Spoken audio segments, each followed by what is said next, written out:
the webcast, and for those of you who wish to contribute to the conversation, you can do so on your respective social media channels using the hashtag ICT4Eval. Well, the 4 is. This book here is actually the culmination of over 2 years of work, and seeing it come to fruition really is a source of pride for all those people who contributed to this effort. It covers a wide range of topics, and no doubt it will serve as an excellent resource for evaluators and also for development workers. I know that the Vice President has a very busy schedule, so without a further ado, it's an honor and pleasure to give you, Ms. Rector, the floor. Ms. Rector is IFAD's Vice President for opening remarks. Thank you so much. Very good morning, distinguished board members, dear colleagues, dear ladies and gentlemen. It gives me great pleasure indeed to welcome you to this launch of the book on ICT. And I think it could not be timelier, because I believe that many organizations are asking themselves not only how to better harness the benefits of ICTs at all organizational levels, including monitoring and evaluation, but also how to identify and mitigate their risks. I would like to pay tribute to Oscar Garcia, the director of IFAD's Independent Office of Evaluation, and Prashant Koturi, evaluation analyst with IOE, but of course also of all other contributors to this book. Digital technologies and internet are changing the way we engage and communicate, and we are witnessing this every day. They help us overcome physical boundaries and time zones, and thanks to ICT, billions of users now have knowledge, products, and services at their fingertips. There are many positive examples of how ICTs have shaped people's lives, including at IFAD. We are aware of the opportunities that ICTs offer to enhance the positive impact of our interventions and scale up development results. ICT can play a critical role in increasing agricultural productivity, improving farmers' income, strengthening their resilience to climate change, and increasing their access to markets. In the rural environment, we see particular opportunities for new technologies to benefit small-scale farmers and entrepreneurs. For example, precision agriculture based on data analytics can help farmers fine-tune fertilizer and water use. Blockchain technology can enhance food safety through increased traceability. Or mobile-based weather forecasts can help farmers plan when to plant and when to harvest. Beyond the advantages to beneficiaries in our partner countries, technologies can also improve IFAD's internal capacity to deliver development results. Our ICT for Development strategy, currently being developed, highlights this. It will provide a corporate framework to leverage ICTs for greater development impact, notably by improved targeting, monitoring, and evaluation. Applying new technologies such as remote sensing, digital surveying, machine learning, or the use of big data can help IFAD and its field staff to better measure, monitor, and manage activities and results. ICTs produce faster and timelier data collection and analysis. Processing, evaluation, and sharing of large amounts of data can improve learning at the global level. ICTs can also reduce duplication and increase the comparability of data. All this can strengthen evidence-based program design and policy making. And I think this is very important in times when development organizations really have to show results and impact in a very competitive environment. But digitalization is not a panacea. It is only a tool that needs to be used and guided to the benefit of all. There is much to be done, especially regarding the inclusion of rural people. Also, we should be realistic. While technology can sometimes create new jobs, it can also reduce employment and the need for human labor. We cannot ignore the challenges of technological advancement. Should technologies be considered a global good, and if so, how can they be regulated? What are the risks of depending too much on data and technology? What are the learning requirements and behavioral changes needed for society to address technological advance? In using ICTs for data analysis and evaluation, data protection is a particularly huge concern. Also, ICTs are neither evenly accessed nor adequately utilized by farmers, particularly rural smallholders. This could bias results. So could lack of skills on the part of evaluators who use new technologies. To address some of these challenges, certain conditions must be in place. These could but are not limited to the following. Firstly, ensuring adequate infrastructure, notably energy, is available at an affordable cost. Consider that more than 600 million Africans have no access to electricity, and that a farmer in rural northern Nigeria pays roughly 80 times more for electricity than the average resident of New York City. Second, to facilitate the uptake and proper use of new technologies, we need to invest in digital and financial literacy for farmers and entrepreneurs, but also policy makers to make informed decisions and leverage on successful technologies. And third, we need ICT-focused partnerships between governments, business, and civil society. These can foster an enabling regulatory environment for entrepreneurial involvement, even beyond national boundaries and capacity development. Working with some of the poorest people in the world, IFAD is taking a proactive approach towards the value of technology and the benefits that it can deliver to lives and livelihoods. For example, an IFAD project in Mali uses the Babylon crowdfunding platform as a channel for diaspora and migrants funds. These are then made available to young rural people in need of finance for their projects. The project supports beneficiaries throughout implementation, providing guarantees on how the funds are spent. From 2016 until today, 52 projects have been financed for over 50 young entrepreneurs. Through the Rural Micro-Enterprise Transformation Project in Bangladesh, a project just approved by the EB last month, IFAD supports PAYKI-SF, the implementing partner organization, to create an information management and sharing platform built on distributed blockchain technology to ensure improved management of records and greater transparency in fund management.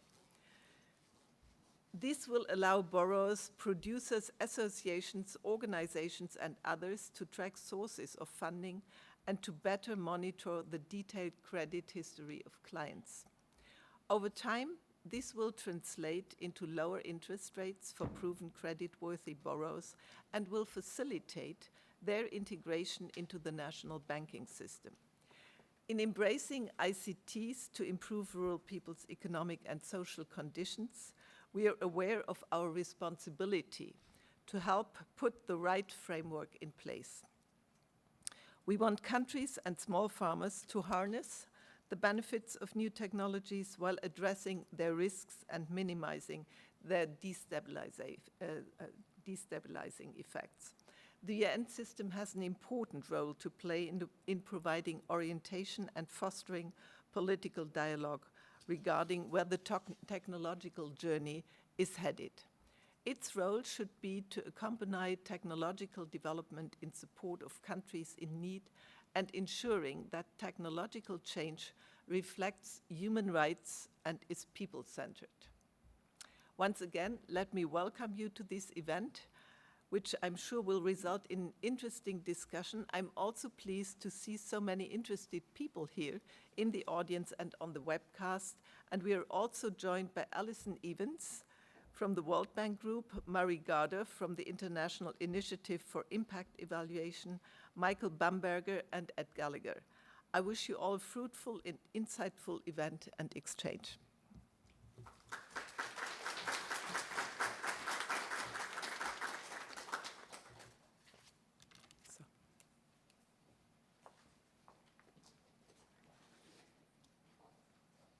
Thank you very much for those inspiring words and for setting the stage. And thank you for emphasizing that for ICTs to be successful, they have to be people-centered. This is something that all of us in this room should never, ever forget. Now, it's an honor and pleasure to have to invite Oscar Garcia, the director of the Independent Office of Evaluation, to present the salient points of this manuscript. This is, as I said, this has been a 2-year work in progress, and I'm sure Oscar will give you the highlights of this manuscript. Over to you, Oscar. Thank you very much, and good morning, everybody. It's a great pleasure to have you among us here in IFAD headquarters for the launch of the book of Information and Communication Technologies for Development Evaluation. As you all know, this is the result of a conference that IOE organized in 2017. And I want to start by expressing my gratitude to IFAD senior management and in the person of Cornelia Richter, our vice president, who, with her leadership, has shown that IFAD is truly committed to the innovation agenda, and that we need to be aware of the challenges and the great opportunities that the application of information communication technologies have for development, and particular for rural poverty reduction. Therefore, I'm truly honored for her words of encouragement and for opening this important event. I would also like to take the opportunity to thank my colleague Prashant Koturi, who had a critical role in organizing the conference in 2017. And at that time, we wanted from the IOE to have a very concrete contribution to the Sustainable Development Goals agenda. We understood that the challenges were big, and we understood that many international organizations were dealing on how to grasp with the complexity and the interconnectedness of the Sustainable Development Goals. And we said, why don't we take a deeper look at what information and technology can provide to address the challenges in the Sustainable Development era? And we organized a conference inviting the front runners, people who were already doing and applying and promoting transformative change in the way they were using ICT for development. And we gathered people from the academia, from Stanford University, from Leeds University, from the NGO sector, from Save the Children, Oxfam, Great Britain, and so on and so forth, and of course from international organizations such as IFA, the World Food Programme, FAO, and other partners who were at the forefront of this debate. And we wanted to learn from them.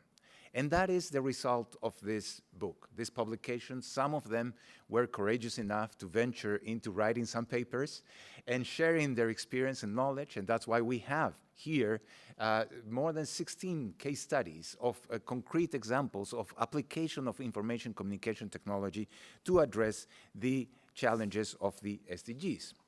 Because, dear friends, dear colleagues, we are witnessing a fourth industrial revolution. The way in which information communication technology is changing our life is breathtaking. It has changed the way we interact with each other, the way we know people, the way we buy things, the way we work, the way we have leisure. But this great potential of information communication technology should also be at the service of the rural poor. And that is why we concentrated on the use of ICT for development. And for development is what we have presented here in this book. We humbly provided a platform for this exchange to take place, and I would like to acknowledge the contribution of so many colleagues that share with us, and bear with me because I'm going to mention who they are. I want to recognize the expertise of Hamdi Ahmedou, Manager, Monitoring and Evaluation of the Islamic Development Bank, and Anupam Anand, Evaluation Officer of the Global Environment Facility, Michael Bamberger, who honors us here with his presence. He's an independent consultant, but an author in the field of evaluation, and he was also the author of Integrating Big Data into Monitoring and Evaluation, an initiative of the United Nations. Gita Batra from the Global Environment Facility, Michael Carbon, Senior Evaluation Officer in our office, and then now at the World Food Program. Paul Jasper, Deputy Team Leader of Oxford Policy Management. Simone Lombardini, Leader of Oxfam Great Britain Impact Evaluation Function. Eduardo Masset, Deputy Director of the Center of Excellence in Development, Impact and Learning, but former colleague of Mary in the 3IE. Jean-Baptiste Pasquier, Vulnerability Analysis and Mapping Officer of the World Food Program in Libya. Jyrki Pulkkinen, Ministry of Foreign Affairs of Finland. Linda Raftery, Independent Consultant, who provided a very important chapter on the ethical considerations of the use of ICT, who gains and who loses with the use of ICT. Lorenzo Riches, from Data Scientist in the World Food Program. Marco Segone, the Director of Evaluation in the UN Population Fund. Gaurav Shinghai, Independent Research. Emily Tompkins, Oxfam Great Britain. Yuka Wito, the Director of Evaluation at the Global Environment Facility. And Monica Zikusuka of Save the Children, Kenya. With that recognition, let me now conclude by saying that as evaluators, and most of all as human beings, we look forward to the brighter future our families and our communities and our planet can have with the correct use of ICT. We strongly believe that technology can help us adapt to this changing world through better data collection, better analysis methods, and better use of evidence. And as the world evolves, we think that we should evolve with it. Thank you very much for your attention.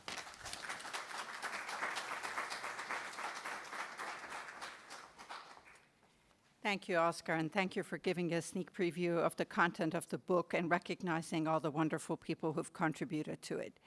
So it's now my pleasure to introduce you to Ms. Allison Evans, the Director General and the Senior Vice President of the Independent Evaluation Group within the World Bank, who will be moderating the panel discussion on innovative solutions for evidence-driven development. So Allison, over to you and your panel.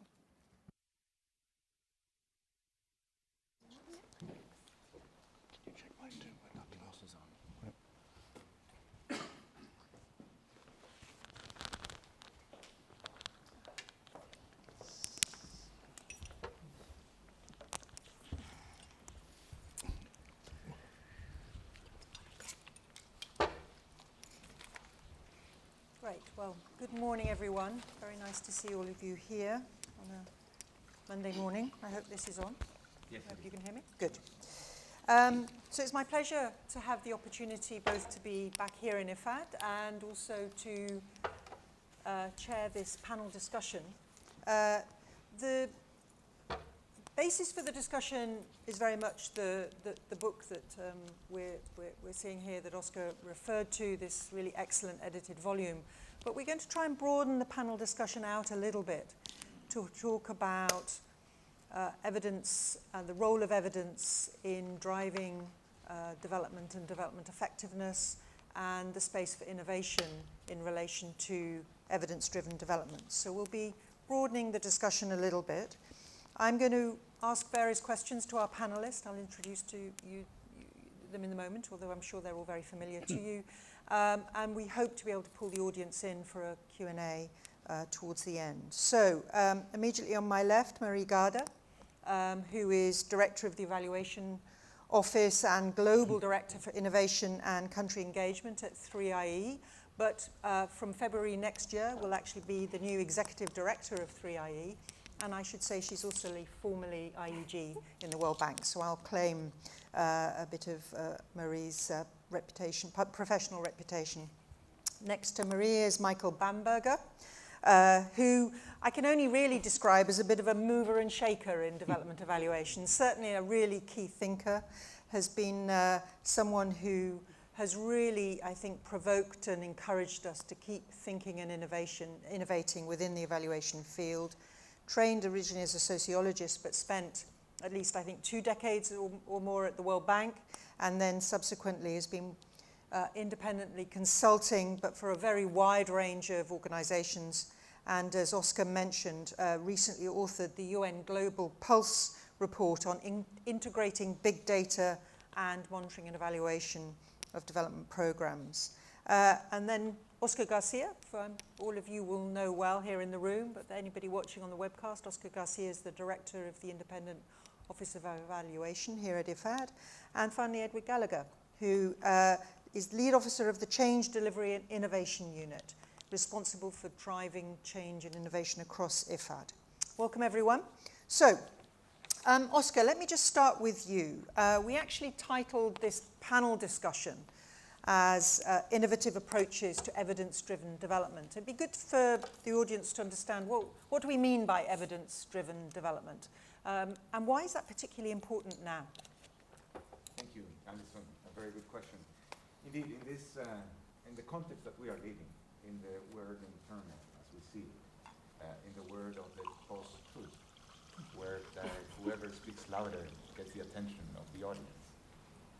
Having policies and strategies based on evidence is of critical importance. Why?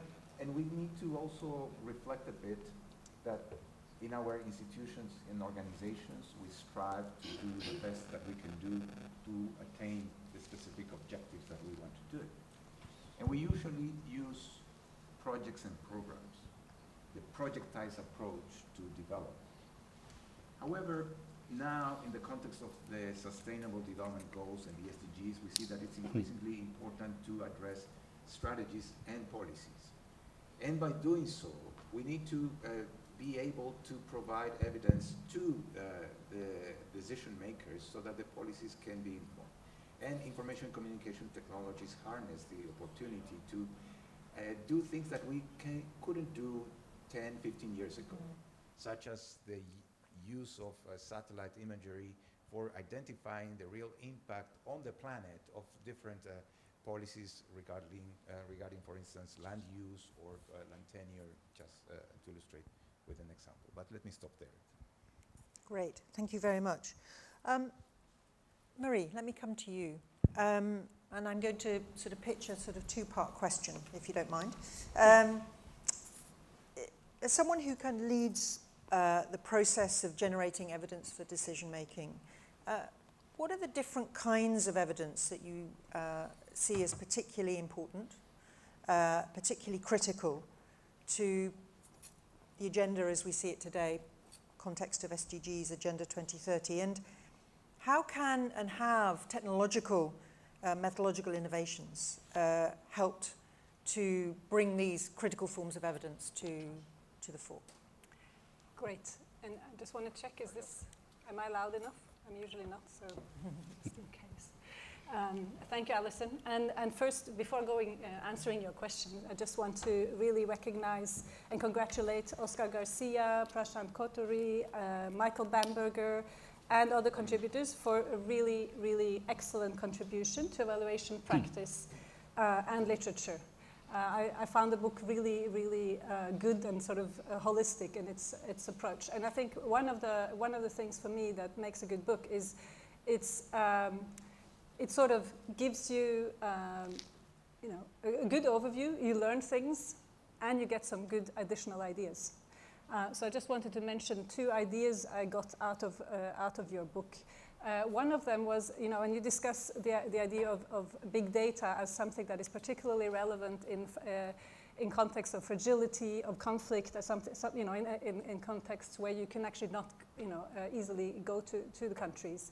But I'm thinking beyond that in the world of where we have to think about carbon footprint, about SDG 13. I think it's also very interesting for the evaluation community to actually start thinking about, what is our carbon footprint, and should we think, about much more use of these both big data and innovative technologies more broadly to travel less, use more local researchers, etc. The other thought I had was around where I think in social media there's a lot of reactions, usually of the negative kind, in a sense of reactions to unanticipated effects. And I think for a lot of evaluations, even if you use more traditional methods, I think it is worthwhile using innovative technologies to at least take the pulse on potential unanticipated effects. Having said that, and to your questions, there are, and first of all, from 3A's point of view, you know, 3IE believes that there are many types of evaluation questions and that the best combination of methods depends on the question being addressed. But nevertheless, our mission in 3IE is focused on the question of what works, why, for whom, and at what cost. So that is sort of our you know, sort of guiding light in the sense of the organization. There are sort of, for me, 4 aspects of the evidence cycle that are critical. And where technology and big data and methodological innovations you know, have been useful, and 3IE have contributed to those. I'll go through each of them as a sort of question. So the first one is, what is the existing evidence? In this area, you know, we've seen many times that programs and evaluations are not particularly good at taking the time it takes to figure out what is already known. We're all in a hurry to get going, design our program, or our evaluation. And in fact, there is, should that be louder? I saw some. Yeah. No, you're fine. Okay. So in fact, there are methods known as systematic reviews, whereby you go through in a rigorous way all of the existing evidence on a particular topic and summarize it. And so this is seen as a much better way of getting an impression of what we know in an area without cherry picking or without taking sort of one piece of evidence that we happen to know about. 3IE is recognized as a global leader in producing and assuring the quality of theory-based systematic reviews of the effectiveness of development interventions. Now, in this area, we are also continuing to innovate and to improve the way we do things, how fast we can produce them, etc. Among the most recent areas of innovation and trial, and certainly error as well, is that we've introduced machine learning to how we do systematic reviews. So to give you an idea, when you search for a typical systematic review through various databases on a certain sector or topic, you will end up with 20 to 80,000 matches. And now you can imagine you have 2 or 3 research assistants that are sort of engaged in going through that. That takes a long time. What we've done with these pilots is that we have a machine that basically learns from the decisions you take about whether to include or exclude matches. And they follow you, they learn from your decisions. And so after you've gone through 2,000, they pretty much got it. They got the algorithm. And then you run it on the next 22,000 as opposed to having the researchers do that. And our recent pilots have, you know, we've saved 75% on our screening time doing this. We've also in the middle of actually running a pilot now on crowdsourcing the data extraction. This is for intimate partner violence systematic review. And we are thinking about automating our search protocols. So rather than sort of manually, every time you do a systematic review and update, you go out and you search, you actually have sort of the machine searching in the background and bringing out anytime there's a new study that is relevant to that particular systematic review. This is the first question. You know, what do we know?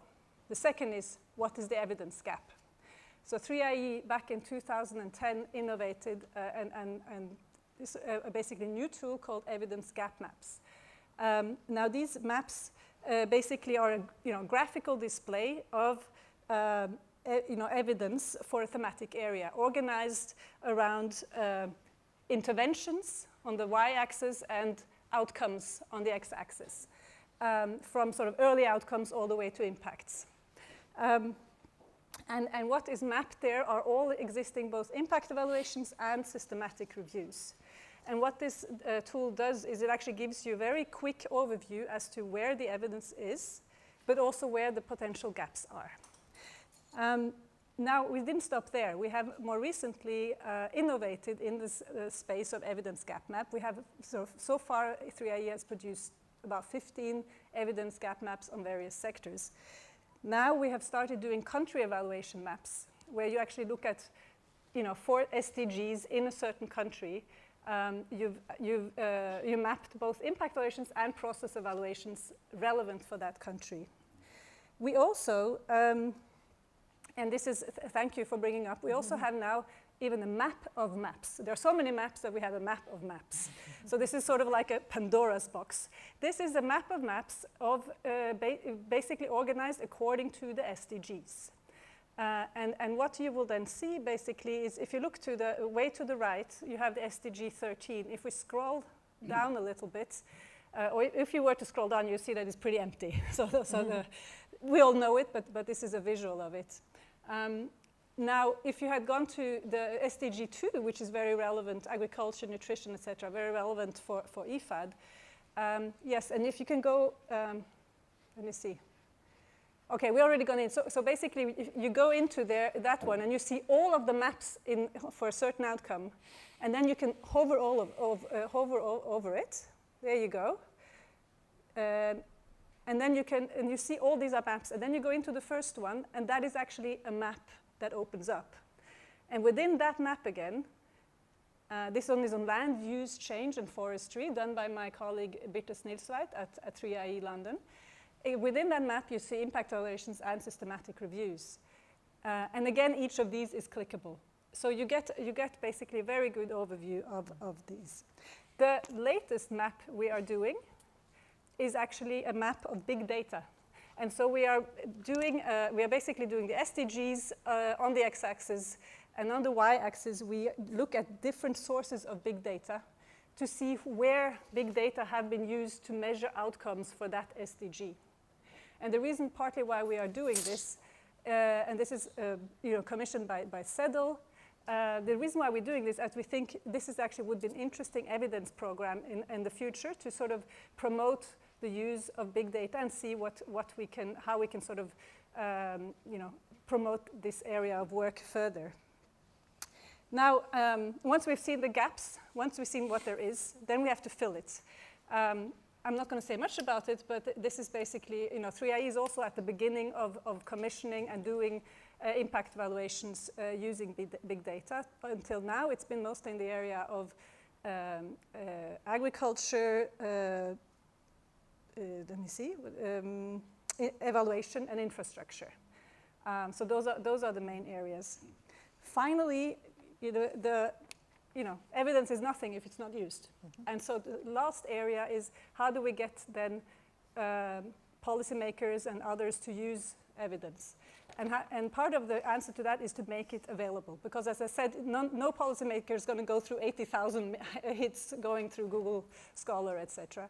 And so we have basically now updating our repositories of impact evaluations and systematic reviews, which are the largest ones in the world, as far as I know, more than 5,000 impact evaluations and 700 systematic reviews. We're updating this to be an interactive, searchable platform, evidence platform, and the 2.0 of that, which is going to come, an innovation in the future, is we're looking into doing an evidence app. So you'll sort of have your mobile phone, and you can sort of, on your way to the ministry in Ghana, you can sort of look up, what do we know about, microfinance or etc. So let me stop there. Great, perfect. I'm looking forward to that.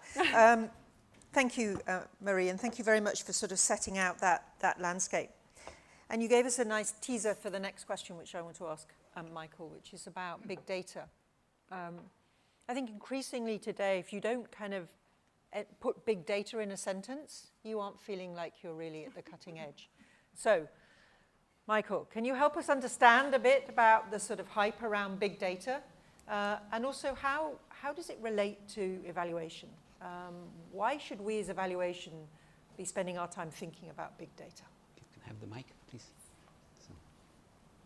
So thank you very much, and good morning to everybody. I'd just like to begin by following on from what Marie was saying about evidence mapping. One of the concerns at the moment with big data is that it's very much supply driven. Here's all of this stuff we've been able to produce, what can you do with it?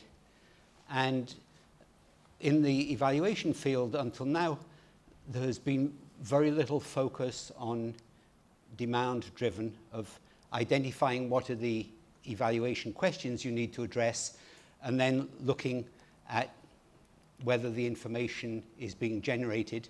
And at the moment, when we get into the discussions, we'll find there's a power dynamic that the big data people have a lot more influence in many organizations than the evaluation people. So it's very difficult often for the evaluator to come in and say, this is really great, but unfortunately you don't have the evidence we need on social exclusion. So there's a dynamic there, but there's a very important issue that, because a lot of evaluators think you call in a data scientist and say, please, Mrs. Clever Data Scientist, tell us how to do our evaluation. And that's not going to work.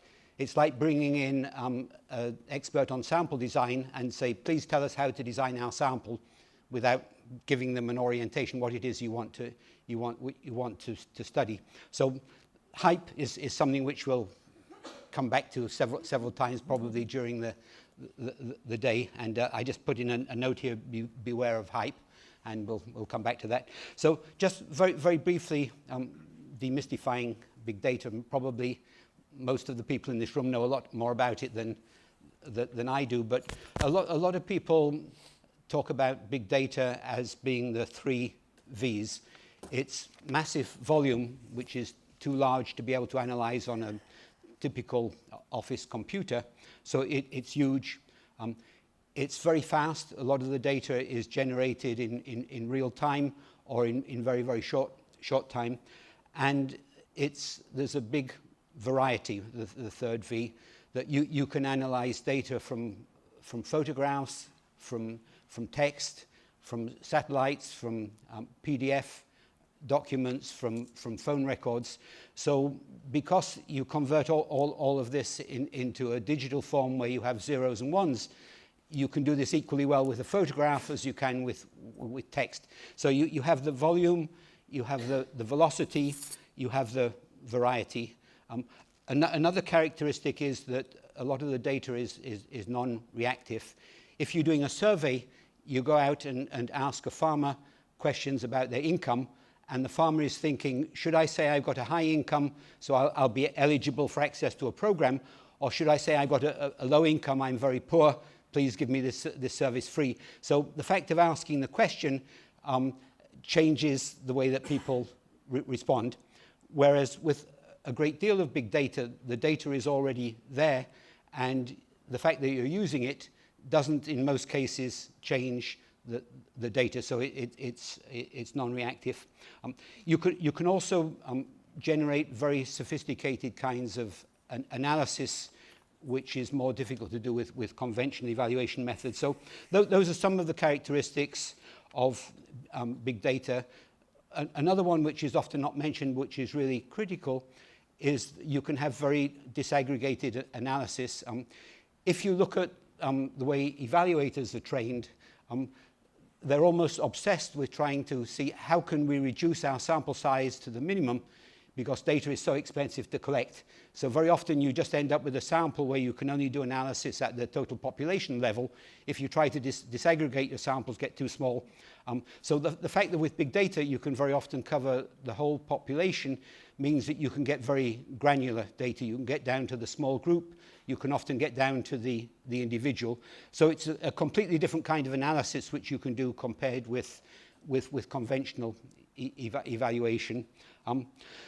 Just some of the kinds of big data which we've already been mentioning. There's satellite images which can get into millions or billions of pixels if you have a longitudinal data set. There's call center phone records which are used very widely for identifying poverty, for studying migration. Again, billions of records you can have if you're looking at phones over a long period of time. Social media tweets, looking at Twitter, Facebook, any of these other sites where, again, you can have billions of pieces of data you're looking at. And something which seems very boring, but a lot of people who say is perhaps the most useful way of big data in the short run, is being able to integrate existing data sets. For example, you can take all of the PDF records which an organization has collected over sometimes 30, 40 years, and you can digitalize all of these, which means that you can bring together different data sets which previously were always treated in isolation. So you can look at the comparing the information from the human resources department of an organization with performance on the ground, and so on. So this very boring thing of just bringing together different data sets, perhaps for many organizations in the short run, is one of the most critical things that you can do with big data. So there are many kinds of big data with all of these characteristics of being very large, being generated very fast. In many cases, it's always on that the data is continually being updated. So something important to recognize is that most development organizations are already using big data. Satellite images, some of the other things which Oscar was mentioning. So it's not a new concept for development organizations. In many organizations, the only people who are not using the big data is the evaluation office. And we'll come back to later why that is. But this is a strange challenge, and we'll get on to talking about building bridges. It's also important not to generalize about do agencies use big data for evaluation. Depends what department you're talking about.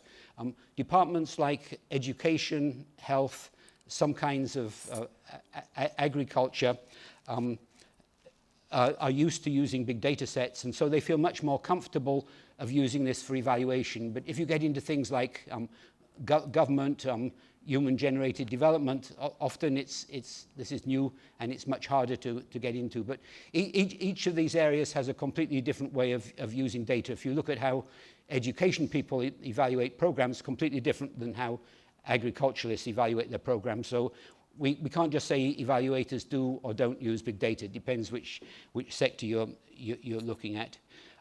But the fact that evaluators have been very slow to take up big data is a challenge for IFAD, a challenge for many people sitting in this room. Now, when we think about using big data, it's possible to do a one-off study. The UN Women, for example, did a pilot study of using big data from Twitter, Facebook, radio calling programs to assess how effectively their programs were influencing women's decision to get involved in political processes and to register to vote in Mexico and in Pakistan. This was a one-off study. They started from zero. They spent 4 or 5 months putting together all of the big data, and they came up with some very interesting preliminary findings. But the real strength of big data comes when an organization or a whole sector, the agricultural sector, for example, develops an information infrastructure which takes a long time to develop. It can be quite expensive, but it puts information into a form where it can be easily accessible by the different kinds of data analytics. So a challenge for the people sitting in this room is not just to know how to use social media analytics to go and analyze one study. It's thinking, how can you bring together this huge amounts of underutilized information, put it into an infrastructure where it can be easily accessed and used. And so somebody mentioned, for example, in India, that there's probably hundreds of studies which have sitting in the National Planning Office, which some of these surveys in India have 500,000 interviews. There's hundreds of these surveys just sitting there. Nobody's ever been able to use them. So this is not something you just go in and do in one day. It's a major investment, probably beyond the scope of just IFAD to do it on your own. So, but this is where the real benefit will come. And this is where you start turning the tables. You don't just say, please, big data people, generate us a lot of stuff and we'll see if we can use it. If you get into the thinking about infrastructure, you come along and thinking about your information maps. This is the information we need. We want to know about who are the groups who are excluded from the data sets which you're working with. How can we include them? So this is a long, hard process, but to really generate this incredible wealth of data which is potentially accessible. Then, just to finish very briefly, a few of the potential benefits of big data for evaluation. We'll come back later maybe to talk in a bit more detail. I've classified this into 4 areas. Firstly, overcoming the problems of the limited ability to collect data because of the cost with conventional evaluation. With big data, you can collect very large amounts of information very, very cheaply. You can get longitudinal data sets. One of the problems with evaluations is they always end when the project ends, because it's very difficult to continue collecting data for 5-10 years into the future to really look at sustainability. So again, you can get longitudinal data sets. You can reach people who are very inaccessible to conventional evaluation methods. If you look at a lot of evaluation studies, there's a little footnote saying, unfortunately, we couldn't include the indigenous populations in our study because they were 5 hours walk from the city centre. We didn't have time to get there. So being able to access the vulnerable groups that you most want to reach, or the people living in areas where there are security issues, a big benefit of big data. So being able to collect more data, higher quality data, cheaply and efficiently is a major area of benefit. The second is in terms of evaluation design. Big data has a capacity now to be able to create comparison groups. So you can use either experimental or quasi-experimental designs where you can find a group which is matched with your project group. And so you can begin to use experimental or quasi-experimental designs in ways which were very difficult to do previously because of the costs and the difficulties. You can also begin to address the question of complexity. Almost all evaluations at the moment pretend that the world is simple and that you have one intervention and you can look at its linkage to one outcome. And I've never yet seen a project which is like that, but hopefully one day I will. But evaluation really hasn't made much progress yet of looking at issues of complexity. Big data can help you with that. You can get into systems analysis, which is a critical element of complexity. So there's a lot of interesting things you can do with design, including longitudinal. With your satellites, you can look at the situation for 10 years before your program began. You can continue looking at it for 5 or 10 years after the program ends. So that's the second area, is the design. The third area is the analysis of the data.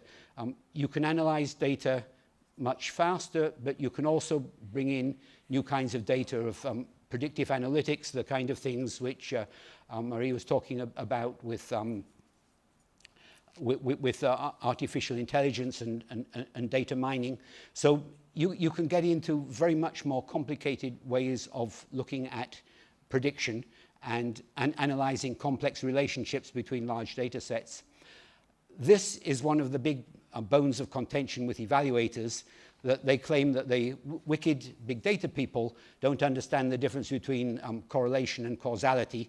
And so this is a big battle of what you're actually looking at if you use Bayesian predictive modeling and so on. But you can get into very much more powerful tools, which is very exciting. And then the final area is targeted dissemination of evaluation findings. Most evaluations, the way that you disseminate the findings, you have a beautiful big document in English. Unfortunately, most of your target audience doesn't read English, but we didn't have time to translate it into Spanish or Quechua. And different subgroups want to get different kinds of data, some more graphical, some more text, some with more tables. And so you have the opportunity to target more accurately your dissemination. So these are just a few of the initial ideas about big data. And just to come back to this point about beware of the hype. Incredible, outlandish claims are made about what you can do with big data. A great deal of the big data is generated by the private sector, which they're trying to aggressively market. I've been in many conversations, whatever question you ask somebody, AI can solve that. How can you address exclusion? How can you look at people who are not in your data set? AI can solve that. So being aware that you can do marvelous things with big data. There are some fundamental issues as well. So beware of the hype, but really try to take advantage of the things which it can do. So thank you. Perfect, thank you. Well, that was a great tour through, I think, lots of the issues and giving us a lot to think about in terms of not only the potentials, but also some of the potential pitfalls of particularly the big data movement. And maybe there's a role in the future for evaluators interrogating issues like data integrity, which is something that's obviously going to become a more and more important area of work. Let me switch gears slightly outside of the evaluation space, but introduce Edward Gallagher. And you know, I'm sure IFAD, along with many similar types of development organizations, is going through its own internal reflections about how to embrace technology, big data, AI-related innovations. And I'm just wondering if you could set out for us a little bit how that's happening within IFAD, and particularly in the connection between technology and innovation. Okay, thank you, Alison. Can everyone hear me? I just want to make sure okay, perfect. I was thinking a lot over this weekend how someone like myself, who's just started in CDI for 9 months, Change Delivery Innovation, can actually add to such an esteemed panel. And I think how I can do is leading on from what was said about hype, because I think in order to give a balanced view, we have to actually see what the challenges are. And the first challenge is that we have to be honest and admit that the organizations we're talking about, IFAD and the UN organizations, we're bureaucracies. We're not the Apples, we're not Google. We actually have to, creating innovation, creating a space for innovation and mainstreaming it isn't straightforward. I think that is a key point. I think also what happens with the organizations, innovations tend to happen in silos. There's pockets of innovation that happen. Almost sometimes it's around individuals, ICT, certain knowledge departments get involved in it. And I think there's a difficulty in actually making it institution-wide. And I think that is a key problem. And it is supply-driven, as you said before, and not demand-driven. And this is a slightly controversial one, I think there is also a common theme across the UN from listening to discussions of there's a difficulty and a struggle in terms of capturing, analysing data and using it to actually improve evidence-based decision-making in terms of where we can make the impact, how we make the impact, and also proving that we've actually made a difference. And I think there's some great stuff that IFAD's been doing on the impact assessment, but my personal view, and as I said, I admit I'm only 9 months in the Change Delivery Innovation, and it may be a misguided one, but my personal view is that we underestimate the importance of data analytics in the people's day-to-day jobs. It tends to be, as I said, ICT who'd look after it and others, but not across the institution like that. So they're the 3 key challenges that I see. And I think they're all moving on to what I think is happening at the UN level. I think there's some very positive things going on. The chief executive boards, so the very, very top, the big bosses, have put a focus on innovation. They've put it as a standing agenda item on their committee meetings. They've also encouraged agencies to set up specialized innovation units reporting to the president. And I think in Rome, for example, I think WFP are quite ahead of the curve on that, and hopefully we will catch up in time. I also like the fact that in relation to innovation, which can become very, very conceptual and lose people, is that what the UN is also doing is they're keeping it tangible and concrete. One of the examples of the way they're doing that is they have this very nice model, which is the SPACE model, which focuses on 5 dimensions: strategy, partnerships, architecture, culture, and evaluation. And they're shortly issuing a toolkit, which is very practical. It's sort of a user guide for someone like myself just entering the innovation thing. So you actually have a guidance of being able to bring you through and concentrate on concrete things. So that's at the UN level. And then moving to IFAD, I think one of the things that is happening at the IFAD level is that I think our SKD department is just finalizing the drafting of its ICT for development strategy. I think the first draft went to the executive board. And obviously, the starting up of the Change Delivery and Innovation Unit was also created 1st of January 2019. And once again, the focus of this is to deal with that challenge of trying to get an institution-wide approach to supporting innovations and mainstream them into the organization. That's why it's the change and the innovation part. So it's identifying the innovations, trying to get that ideation, and then using change tools to actually mainstream them into the organization. Now, that's the theory, and obviously in our first year, we're not going to be as sophisticated as that. So what we did to stick our toe in the water this first year was we kicked off an innovation challenge, kind of just to see what would happen. And what we did, because we looked at some of the things, there were surveys done and on the ICT for D area. And what they said was that data analytics and connectivity were going to be the two biggest things that were going to impact potentially on development in the next 5 years. So we said, could people come back with ideas that specifically hit those areas? And I think there was, of the 10 winning proposals, there was quite a lot of technology involved. So it did create a huge amount of interest. It created not just cross-functional interest, but cross-geographic. So it created a very, very, very significant interest in the organization. We also had a staff vote, and there was a huge turnout on the voting for the ideas. And the ideas included GIS, artificial intelligence, virtual reality, blockchain. And I think just to zoom on one area, and the one which I think feeds into what we're talking about here, is that there were a couple of projects, a couple of ideas that hit different aspects of the project lifecycle. So where we should actually be targeting, getting evidence, using GIS to gain evidence of where IFAD would make the most value for money, make the best intervention in terms of population, in terms of target size, in terms of the areas that need to be done. And also, on the other side, which I find fascinating, is also dealing with an idea dealing with, can we actually show that we're making the impact? So where we're going, how we make the evidence-based decision, and then proving the results. And this all came out of this innovation challenge, which I think is something that we need to build on as we go forward.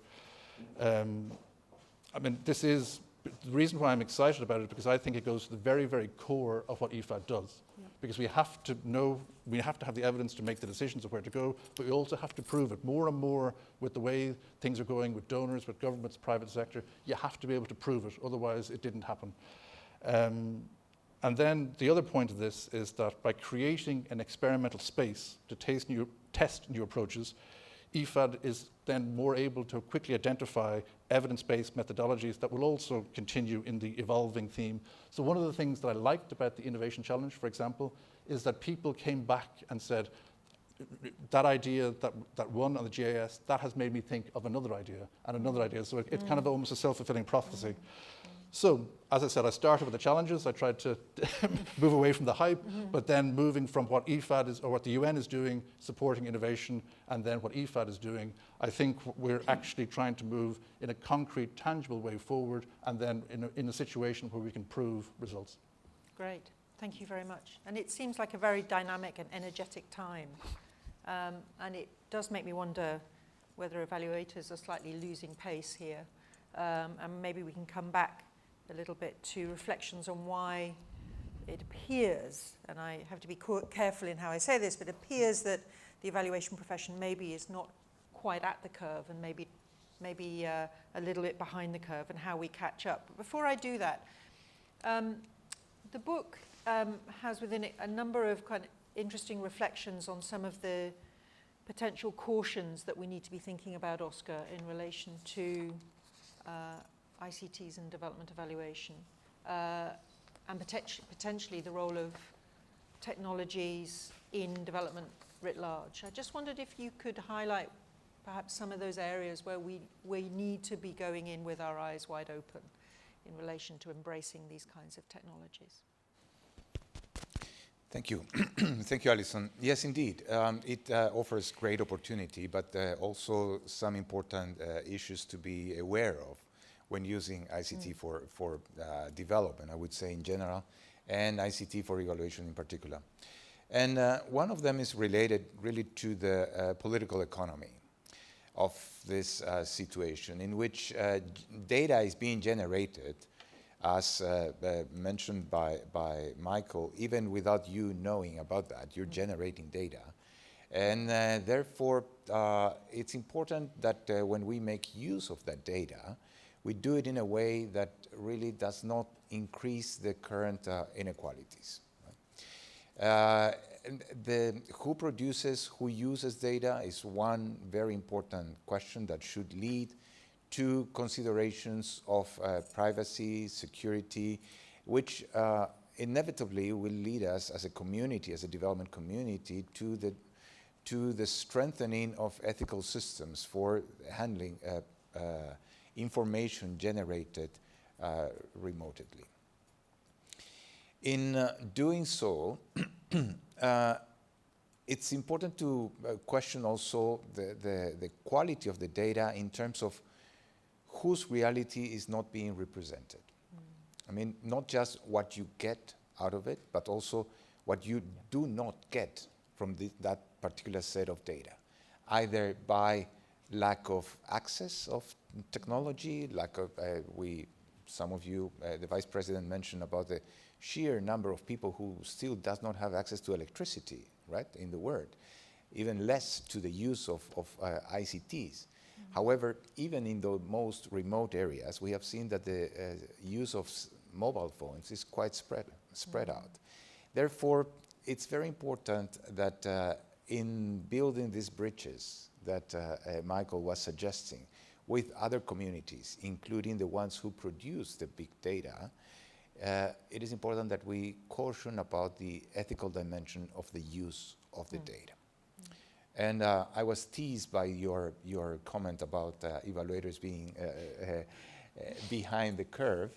And actually, what the book shows is that that is not the case. Because we have identified frontrunners, people who are evaluators and who are using ICT in very creative and innovative ways. Therefore, yes, we may come a bit late to the dialogue, but here we have some good examples that give us some reasons for hope on that. Good, great, thank you. Let me just quickly skip to Marie, and based on Oscar's points there and what's been said both so far, how does 3IE put in place kind of protections that allow you to check the integrity of some of this data? And you've got a huge amount of synthetic evidence that you're building. What kind of protections do you put in place to ensure that that data is of quality and that data is also used responsibly? So I think one thing about the comment on ethics in general, and about the evaluation field, I think we are, maybe, one of the things why we may be partly behind the curve, or at least sort of a bit slow in responding, I think is also because we do care deeply about the ethics of how we do things, maybe more so than some other areas. And I think one of the things that even for not big data, just for regular research, we're having sort of there's a lot of discussion at the moment in the evaluation field about how do you ensure everything is done in an ethical manner. And so one of the things that we in particular are looking into right now is actually to sort of join a movement with other research initiatives to sort of see how are we prepared for dealing with big data. I was recently at a conference at the World Bank organized by DIME at the World Bank and Berkeley Initiative for Transparency in Social Science, BITS initiative, and one of the things that somebody was saying there, very in a very convinced way, is that even when we now have de-identified data, there are people out there whose sole job it is, more or less, and who have much bigger computer power, is to re-identify. And that big data, access to big data, can actually allow you later on in the game sort of to re-identify data that currently are de-identified. And so I think there was a bit of a sort of horror scenario, but it certainly is a cautionary note, and hence, and I think we are smart in being cautious and having to take that approach. So we are doing that. We are partnering with organizations that of data scientists. So, for example, Aid Data and other organizations who have data scientists. We in 3IE do not currently have data scientists. So we think we will get there through partnerships. But also, we are sort of, and I think one of the very good recommendations, I think it was in Michael's chapter in the book, about sort of really thinking about how do we train evaluators in this new field. I think we need guidance in this.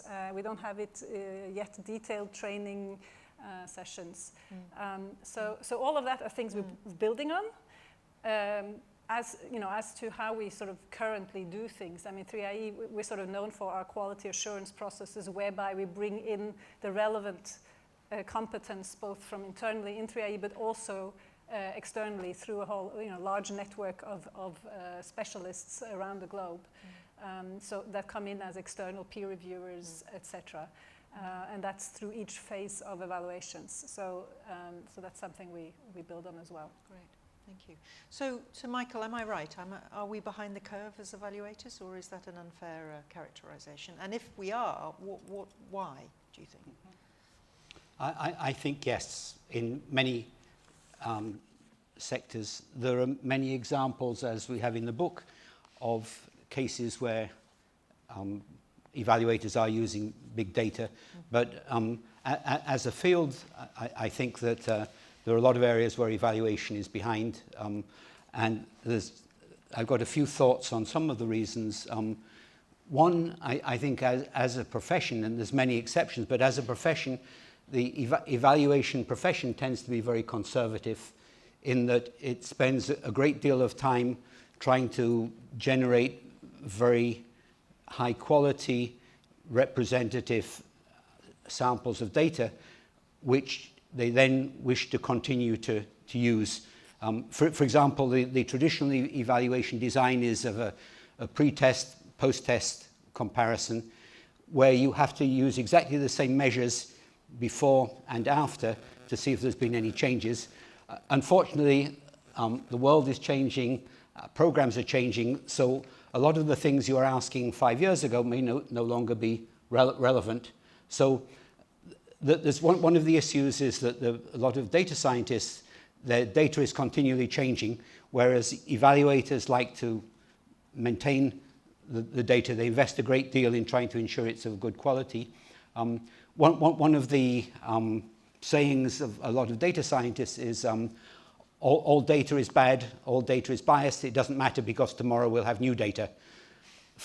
You can imagine the reaction of an evaluator to this who spent years trying to create this really very high quality data set. So there's a perception, one of the issues is that the professional education and the professional experience of many evaluators and many data scientists is quite different. In most evaluation courses still, there's very little about data science. Many evaluators don't know how to use Bayesian predictive models or artificial intelligence or any of the other technologies. On the other hand, data scientists, many of them have never had any education in the evaluation approach of trying to think through the concepts of causality, the role of theory, attribution. So they're two different educational backgrounds. Again, a lot of the data scientists come from the private sector, or they've worked on things like assessing the effectiveness of online advertising, where all you're looking at is if you change the font size, how does this affect the click rate? Where correlation is all you need. We don't know why this happens, but you will sell more goods if you increase the font size.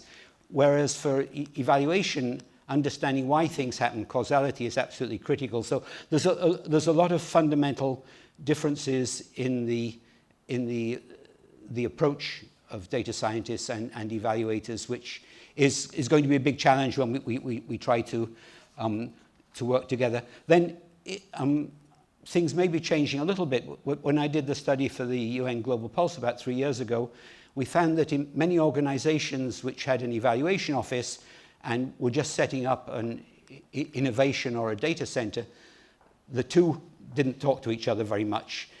If you talk to the data scientists, it wasn't in their mandate to think about evaluation.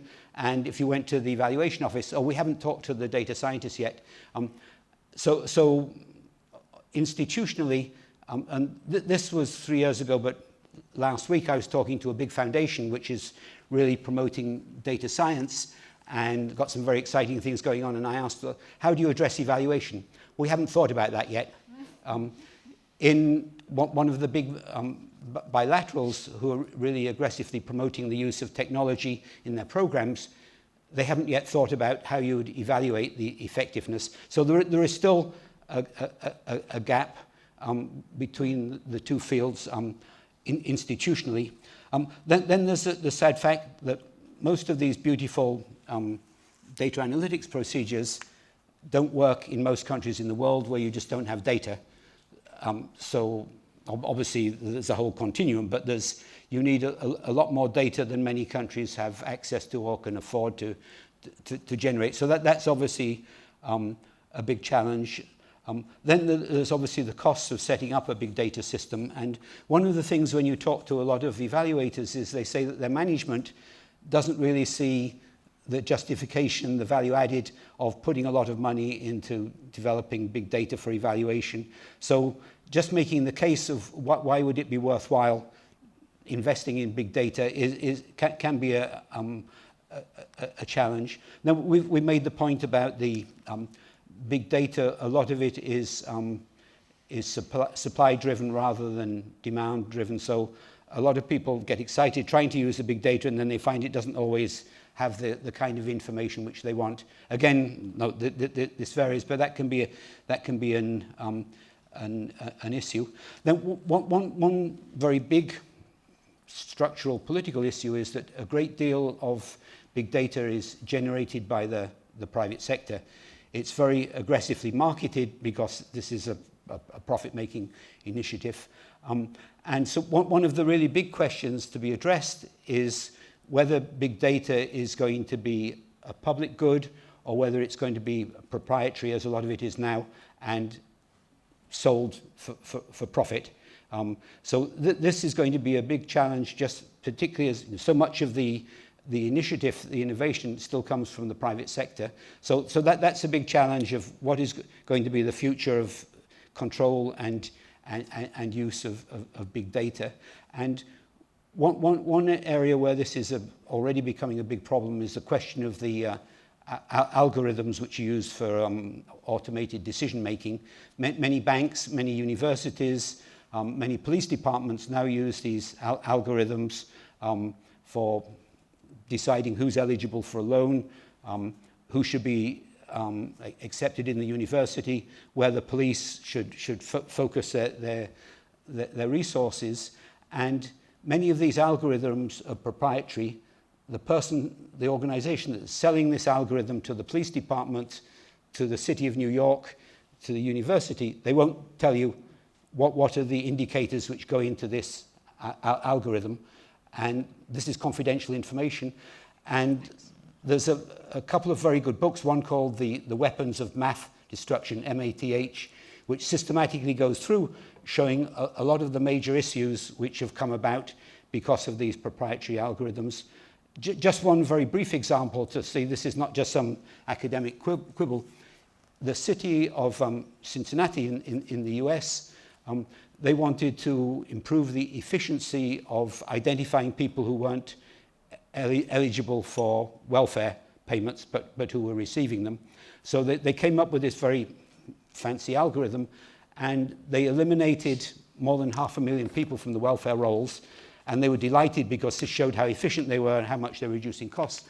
However, when somebody finally got to look at how this algorithm worked, one of the criteria of the government was if you were not prepared to cooperate with government, you could be excluded from welfare payments. So in looking at all of the data which applicants had to put in, sometimes you'd forget to put your middle initial in one part of the form, you'd put it in the other. So there was a difference between these two kinds of information, a very small error. This was classified as refusal to cooperate with the government, and 500,000 people were cut off the welfare rolls, and the city was delighted because they were saving money, and it was a real battle to be able to get access to actually find out what was going into this. So there's a real issue of how this is going to be controlled. So Michael, I'm going to let you. I need to bring Ed in, Yes, and then thank I need you. to bring the audience in. But Right. I think on that slightly scary, sure. terrifying Yes, thought yep. Thank you. about, I mean, algorithms, we love them, we hate them, right? And I think where the increasing need for transparency around algorithms is going to be an interesting change.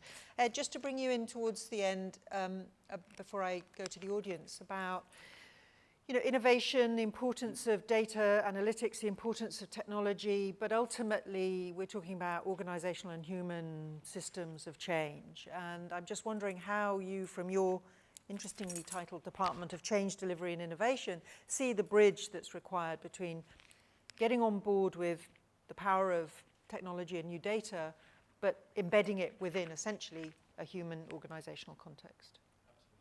And I think key point is that success isn't just about getting the big structural blocks right, or the organization and the organogram, and the technology to support it. Any technical or technological solution, even this scary algorithm, in order for it to be implemented successfully, it has to be done by people, for people, and sustained through behavior, and that brings up concepts like mindset, culture, and also the incentives. I also think, so one of the first challenges that I've seen in the 9 months and also in the years before that, is that when there is an urgent need to change and to introduce innovation and change, that you can forget that it's people-centric. And what I mean by that is that first and foremost, any innovation or any change should be directed, we should be thinking about the beneficiary on the ground. The people on the ground are what it's all about. It's not just, as you said, the supply-driven thing comes up again and again, but it should actually make a difference to the people on the ground that the projects and programs are designed to impact. So that's on the broader sense, and I think that's something we can't underline enough when we're talking about this area. I also think at a broader level, when we're talking about people-centric, what we've learned is that when moving urgently, is that it's important for the success of any change or innovation that you adopt a participatory approach, that you get as wide as possible, you get ideas from as wide as possible people. When you're also doing sort of changes to processes, that you ensure that you involve everybody. So I think getting that broad sort of, and that's what we did in the Innovation Challenge, reaching out to the entire organization, staff, consultants, interns, to try and hit all the people in the organization, then you get better ideas back. So the other thing, and this is something from talking with ICT, and it goes to the artificial intelligence point, something I learned in the last couple of days, is that there is an issue in artificial intelligence at the moment, which is people related, because the people who do the coding for it are all men. So that basically the machine learning, the artificial intelligence is being driven by a male kind of mindset, while actually what needs to happen in the artificial intelligence world is it needs to actually diversify, and we need to get more female coders so that we have a more robust and diverse artificial intelligence being made. The other one, and the final one, which is what my fear was coming here today, is I think in organizations like IFAD, we have a huge fear of failure. So that for any innovation to succeed, we have to actually embrace failure. We have to actually, obviously not catastrophic failure, but we have to actually get past the many reasons for why we shy away from it. Our governance structure, our status, the fact that we're actually we're using taxpayers' money. So there's a whole series of things in place to try and stunt innovation. And I think we need to, as an organization, to make it okay for an idea not to work. Otherwise, it's going to be impossible to pick those ideas that work and then and sort of move the other ideas into the bin that don't work. So, and I believe this is one of the most important functions of CDI, to create that space, to allow, sort of in a controlled way, risks to be taken, to allow the innovative process work, and then for the ideas that do work, use the change tools to bring that into the mainstream, and then to ensure delivery. So that's how the CDI thing all works.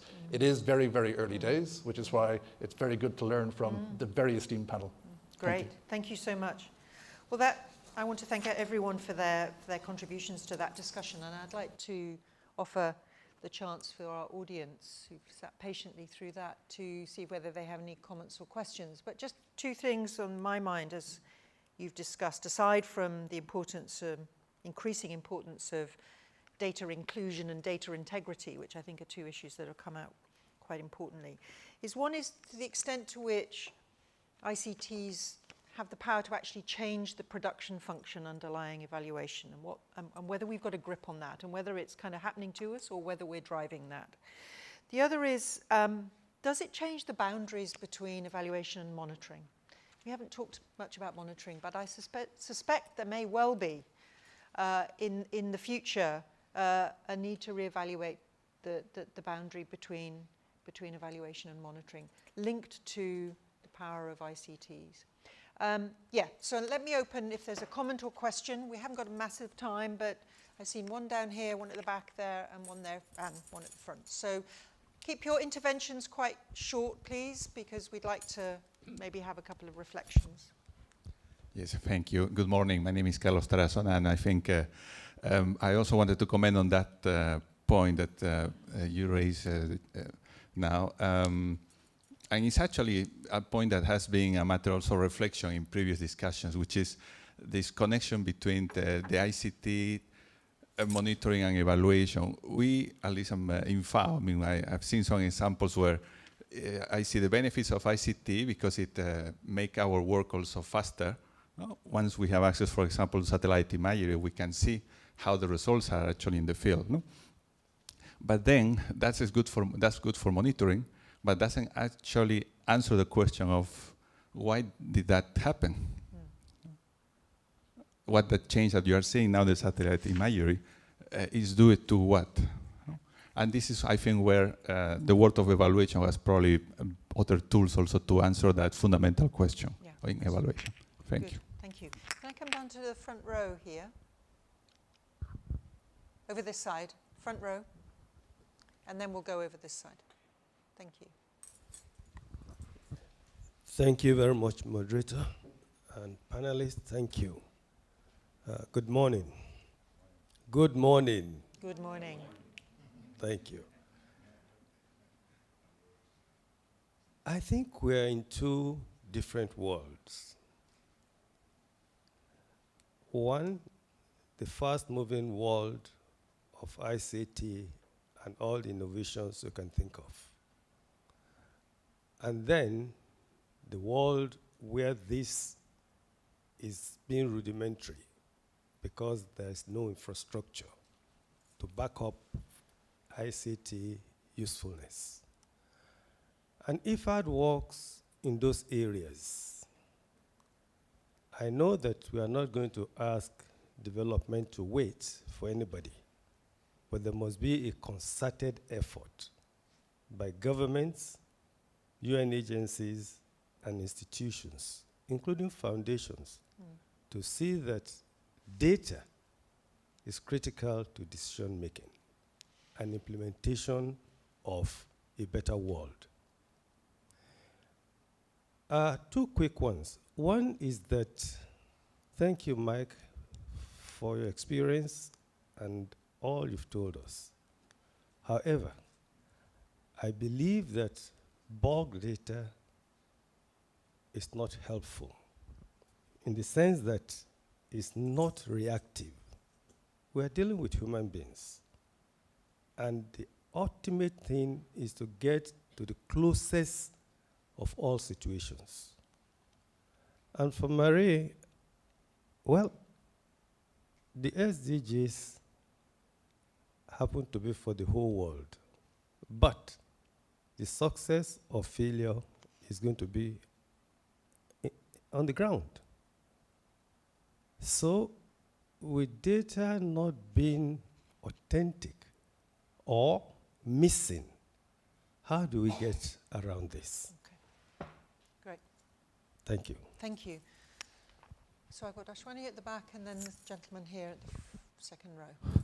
Thank you. Good morning. I have two questions, but before that, I would like to congratulate Oscar and Prashant and all the other authors for this outstanding book launch today. For IFAD, it comes at a very appropriate timing as we move towards finalizing our own first corporate ICT for D strategy. So congratulations for that. I have two questions. One is a little bit internal, and one is maybe more wide-ranging, so I'll leave it to you, Allison, to decide who would take those. The first one is that technologies like remote sensing and GIS, and to some extent even precision agriculture, have been around for a long time. More than a couple of decades. So what does that mean internally for IFAD? And how can we ensure a quicker uptake of such technologies in our operations? That's the first question. The second question relates to private sector engagement. Partnering with ICT, doing ICT for D in developing countries requires partnerships with the private sector. And we know that in many developing countries, they might not have an appropriate or a conducive environment for partnerships with the private sector. Now, in this case, in ICT for D, it becomes even more challenging because many of those companies at the forefront of innovation in ICT for D are from the north. Mm-hmm. And so, how do you overcome those challenges in the policy environment? Thank you very much. Thank you. And then the last one's for the gentleman down the front here. Down here? No, sorry. Gentleman down here. Who's here? Here. Thanks. Hi, I would like to echo Ashwani's congratulations to the authors, and this panel was quite stimulating and exciting, and particularly like the formulation of the last two questions. The first one, in my view, and Michael pointed it out, that if evaluations are answering the why question, they need to know what is happening. And what is happening is the monitoring job. Usually, if, as Gallagher pointed out, institutions are utterly afraid of failure, it is in their interest to know what exactly is happening when it's happening. So it is in their interest to exactly follow the innovations to see how ICT can help us understand when it is happening and what is happening at real time. So there will be a collaboration between, programs have more resources than evaluation offices.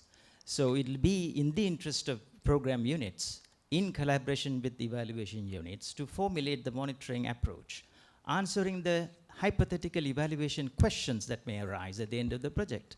Monitoring needs to be set up with evaluation in mind. What will happen after the project? What are the data that we want to have? This will be the demand-driven data generation. And I don't want to conflate big data with data and ICT.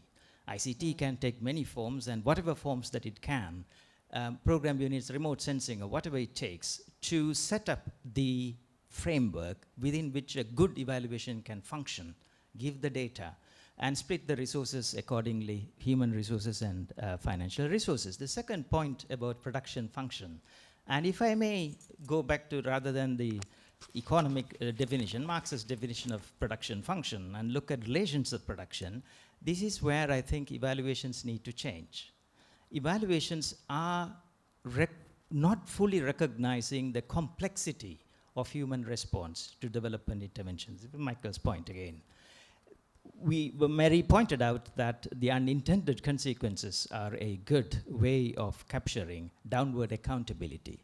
Humans are more complex. The same input can be interpreted differently, and current technology doesn't allow us to capture that fully, and ICT can allow us to capture fully, not by some indicators we define. That is the very positivistic approach, which tells us that we know everything and all what you need to do is answer our questions and we'll give you the answer. But rather allow the stakeholder or the beneficiary to give a complex response, overall response, from which we can decipher what are the things that we need to. Sense maker that we use is one of the ways in which we can make sense of a complex response to specific. So the way that evaluation structures themselves as focused on downward accountability will be different from the evaluations that we do now. And ICT facilitates that. Thank you very much. Okay, I'm aware of the time, so I really want to give everyone just last word on some of those issues that were raised. I mean, I thought I might quickly start, Marie, there was a point about missing data. And what do we do? There are sort of data poor environments. What is 3IE doing about that? So I think one thing that comes out, not only that question, but several questions is, you know, this is not a solution to everything. I think, you know, in terms of, from 3IE's point of view, any impact evaluations we are doing right now that uses big data. Big data is one of maybe 8 sources of data feeding into an evaluation, and I think that's what it should continue to be. I think typically, most of the ones we're financing are also, in addition, doing surveys, interviews, etc., other types of data, and collection methods. So I think that's something we will have to continue doing, and I do think specifically in terms of this question of, well, but it doesn't tell you why, which we already talked about in the panel as well. I think typically the why will very often come from the additional methods that we know well from the evaluation field. Yeah. Okay, good. Michael, on that point of the why versus the what, which is quite an interesting one. You and I had an interesting discussion about this last night. Where are we in this sort of nexus between monitoring and evaluation? And are ICTs, in a sense, going to change that balance? That's. You've only got 30 seconds to answer that. Can you hear okay without the mic? Yeah. I think one of the the key things which various people have mentioned, which is going to be hopefully happening, is linking monitoring and evaluation, that the kind of monitoring data which is or which could be generated can answer a lot of the evaluation questions if you bring in an evaluation framework for using the data. So what is happening at the moment, the data, there's still a separation between monitoring people and evaluators. So a lot of the data is there if you can come up with a joint framework to bring the two together. So. Great. Oscar, so we heard various points about the sort of challenges of uptake. From your perspective in the Office of Evaluation, how are you seeing the sort of next 12 months in terms of trying to embrace some of these new technologies? Now, we need to recognize IFAD's trajectory on this, and I think it's quite positive, because when IFAD committed to help lifting 80 million out of people, that's the moment that they started to really looking at their monitoring system more carefully, and the Impact Assessment Initiative has contributed a great deal to improve the quality of our monitoring and evaluation systems. And now, as Ed pointed, there is the need for an infrastructure, not just one ad hoc and one-off type of approach to the incorporation of ICT for development. And I think we're embracing the possibility of better uptake by recognizing that the data is not just a public good for IFAD.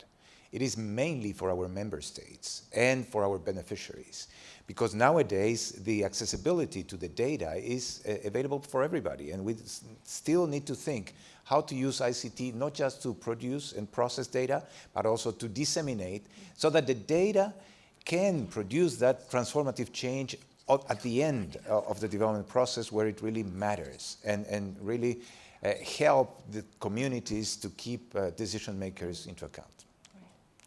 So Ed, there's a specific point there about speed of uptake. Some of this technology is actually decades old. Why are we only talking about it now? It's true.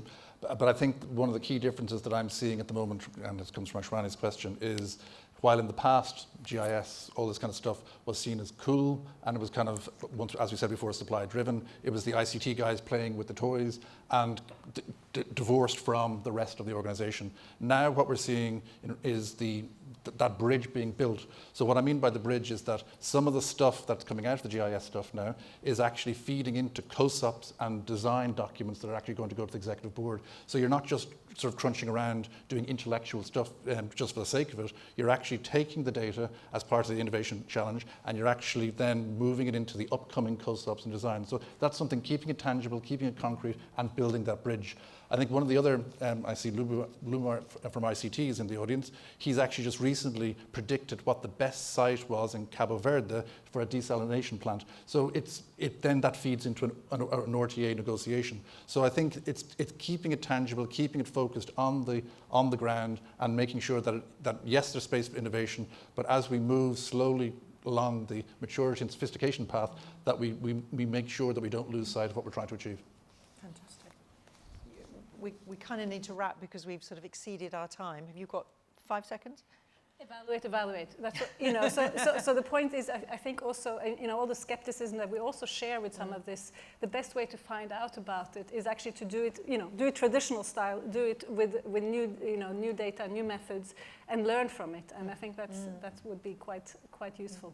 Great. Apologies to those who might have had questions that we're going to. I was told we have to finish at 11, and we've already gone over by 10 minutes, so I'm afraid I'm going to close the discussion. But ICTs, huge potential, hugely dynamic and energetic, lots of things that we can learn. But ICTs are not the same as data, and data is not the same as evidence, and evaluation needs to keep a very cool head, I suspect, and quite broad shoulders to make sure that we are continuing to ask the right questions and to use our evaluative inquiry to maintain that degree of caution and skepticism while acknowledging that we're actually working in a very different kind of development space today, in which there's no question that the power of data is driving a lot of change. So we can't be left behind, but we also have to make sure that we're driving the agenda and not being driven by it. I think we've had a great discussion. Thank you so much. This was a really interesting edited volume and a really important one, which I think will have good good vibes across not just the evaluation community, but more broadly. So thank you to Oscar and to Prashant for that. And thank you all for spending time with us. Thank you. Thanks, everyone.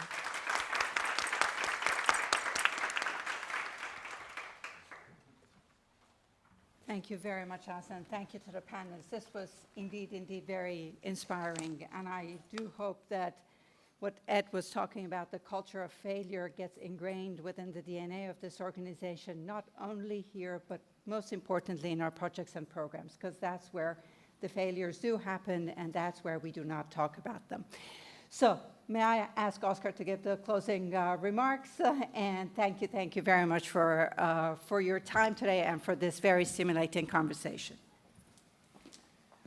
I only have to thank all of you for your presence here today, also for the colleagues who are following us offline, and for our sterling panel who has really led us into the depth of the challenges that we are facing, but with a word of optimism about what can be done. Thank you very much. Have a good day.